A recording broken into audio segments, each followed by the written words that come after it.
মুসলিম রাষ্ট্র একটি আরেকটার উপরে হামলা করা ইসলাম কিভাবে দেখে? দেখুন, গোটা পৃথিবীতে আজ মুসলমানদের মধ্যে অনৈক্য, এটা মুসলমানদের সবচেয়ে বড় সমস্যাগুলোর একটি। মুসলমানদের শত্রু চিহ্নিত, কোরআন বারবার চিহ্নিত করে দিয়েছে কারা মুসলমানদের শত্রু। জিন সম্পর্কে আল্লাহ বলেছেন শয়তান হলো আমাদের প্রকাশ্য শত্রু। আর ইহুদীদের সম্পর্কে আল্লাহ বলেছেন ওয়ালা তাজিদান্না আশাদ্দান নাসি আদাওয়াতান লিল্লাযিনা আমানুল ইয়াহুদ। মানুষ সেই কমন শত্রুর বিরুদ্ধে লড়াই না করে নিজেদের মধ্যে লড়াই করে। এটা শুধু পাকিস্তান ইরানের মধ্যে আজকে হয়েছে দুঃখজনক ঘটনা, শুধু তা নয়, আপনার আমাদের মধ্যে তো সারাদিন হচ্ছে। আমরা অন্যকে নিয়ে খুব বেশি ভাবি, নিজেকে নিয়ে একটুও ভাবি না।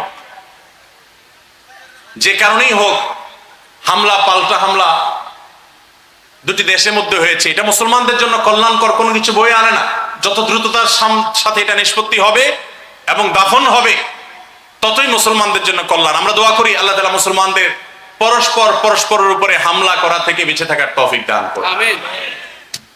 শিয়াদের সম্পর্কে আহলে সুন্নাত ওয়াল জামাতের ধারণা একেবারে পরিষ্কার, কিন্তু তারপরও পরস্পর যুদ্ধে লিপ্ত হওয়ার কোনো সুযোগ নেই। দেখুন, নবী করিম সাল্লাল্লাহু আলাইহি সাল্লাম মুনাফিকদের হত্যা করার প্রশ্ন যখন উঠল, তিনি বলেছেন যে আজকে যদি মদিনায় থাকা মুনাফিক যারা আসলে কাফের, এদেরকে যদি আমি হত্যা করতে যাই, তো বিশ্বের অমুসলিমদের কাছে ভুল বার্তা যাবে। তারা মনে করবে মুসলমানদের মধ্যে গন্ডগোল শুরু হয়েছে।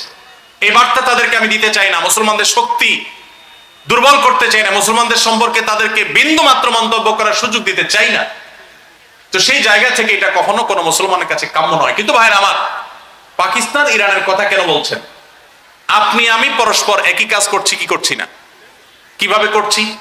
সোশ্যাল মিডিয়াতে আপনি এক হুজুরের ভক্ত, আরেকজন আরেক হুজুরের ভক্ত, তার হুজুরের গোষ্ঠী উদ্ধার করে, আছে না নাই? তাহলে ইরান পাকিস্তানের যে কাজ নিয়ে আপনি এত চিন্তিত হয়ে প্রশ্ন দিলেন, আপনি নিজে সে কাজটা করছেন কি করছেন না? শয়তান আমাদের সকলের কমন শত্রু, কোনো সন্দেহ আছে? আর মানুষদের মধ্যে অমুসলিমরা, বিশেষ করে ইহুদিরা মুসলমানদের সবচেয়ে কঠিন শত্রু। মুশরিকরা পৃথিবীর সবচেয়ে কঠিন শত্রু মুসলমানদের, কোনো সন্দেহ আছে? কোরআন পরিষ্কার করে জানিয়েছে। সেই শত্রুর বিরুদ্ধে আমাদের লড়াই করতে হবে। এখন আমরা ইখতিলাফ করছি কি নিয়ে? ধরেন কোথাও শত্রু আছে, সাপ আছে। এখন এই সাপটা আমাদের বিষধর সাপ, দংশন করতে আসছে, আত্মরক্ষার জন্য তাকে মারতে হবে। তো মারার জন্য আপনারা 4-5 জন আছেন। একজন বলতেছেন যে সাপকে মারতে হলে আমাদের একটা পিস্তল জোগাড় করা উচিত, কারণ লাঠি দিয়ে মারতে গেলে যদি পাল্টা কামড় দেয়, পিস্তল দিয়ে দূর থেকে গুলি করব, শেষ, এটা বেটার। আরেকজন বলতেছে তোমার মাথা ঠিক আছে, পিস্তল খুঁজতে যাবা ততক্ষণে তো সাপ মেরে আমাদেরকে কামড় দিয়ে বসবে। তার চাইতে আমাদের উচিত লাঠি নিয়ে এখনই আঘাত করা, যা আছে তা দিয়ে ঝাঁপিয়ে পড়া। আরেকজন বলতেছে ভাই তোমারও মাথায় সমস্যা আছে, এটা কোনো কথা? লাঠি দিয়ে মারতে গেলে তো কাছে যাওয়া লাগবে। তার চাইতে একটা ইট, একটা পাথর সবাই হাতে নিয়ে আমরা সবাই মিলে মারি, তাহলে তার গায়ে পড়ে সে মারা যাবে, আমাদের কাছে আসতে পারবে না।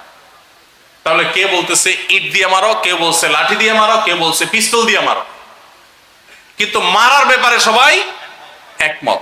বুঝেন ভালো করে। এখন গন্ডগোল হলো কি দিয়ে মারবে সেটা। এখন এটা নিয়ে গন্ডগোল হইতে হইতে নিজেদের মধ্যে এখন মারামারি শুরু হয়েছে। পিস্তল আলা লাঠি আলা ইট আলারে ঘুষাঘুষি করতেছে। সাপ তখন দেখতেছে এই তো সুযোগ, এসে একটা একটা করে সবগুলো দংশন করে দিয়ে চলে গেছে। আজ মুসলমানদের সে অবস্থা চলছে। কমন শত্রুর বিরুদ্ধে আমাদের কোনো বড় কোনো প্রচেষ্টা নাই। আমাদের প্রচেষ্টা হলো কি পদ্ধতিতে হবে, শত্রু শেষ করতে হবে। আমি বলি না এই পদ্ধতিতে আসেন, উনি বলে না আপনারটা দিয়ে হবে না, আমার পদ্ধতিতে আসেন, উনি বলে তোমার পদ্ধতি আসেন। অথচ বুদ্ধিমানের কাজ হলো ভাই তোমার পিস্তল আলা ভাই তুমি পিস্তল দিয়ে মারো, লাঠি আলা ভাই তোমার লাঠি দিয়ে পিটাও, ইট আলা ভাই তুমি ইট মারো। সবাই যার যার জায়গা থেকে যদি চেষ্টা শুরু করে, শত্রু শেষ হয়ে যাবে। কিন্তু আমাদের সেই চেষ্টা করার মরদ নাই। আল্লাহ আমাদের সবাইকে বুঝার তৌফিক দান করুন। কমন শত্রুর বিরুদ্ধে লড়াই না করে আজ ট্রান্সজেন্ডারের মতো বিষ সমকামিতাকে সমাজে গেলানো হচ্ছে সূক্ষ্মভাবে।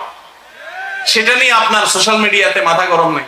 আপনি আছেন আপনার আরেক মুসলমান ভাই কে কি বলছে, কি ভুল করছে, তার গোষ্ঠী কেমনে উদ্ধার করা যায়, আপনার দল, আপনার মত, আপনার সংগঠন, আপনার পিসাব, আপনার হুজুরের বিরুদ্ধে, আপনার শায়েখের উল্টা, অতএব তার 14 গোষ্ঠী কিভাবে উদ্ধার করা যায়, তার খুদ কিভাবে আবিষ্কার করা যায়, আপনি সেই গন্ডগোলে আছেন। নিজেদের মধ্যে পদ্ধতি নিয়ে, উপায় নিয়ে, পন্থা নিয়ে আপনি মারামারিতে লিপ্ত হয়ে গেছেন, আর কমন শত্রু ওই চান্সে আপনাকে সমূলে শেষ করে দিচ্ছে।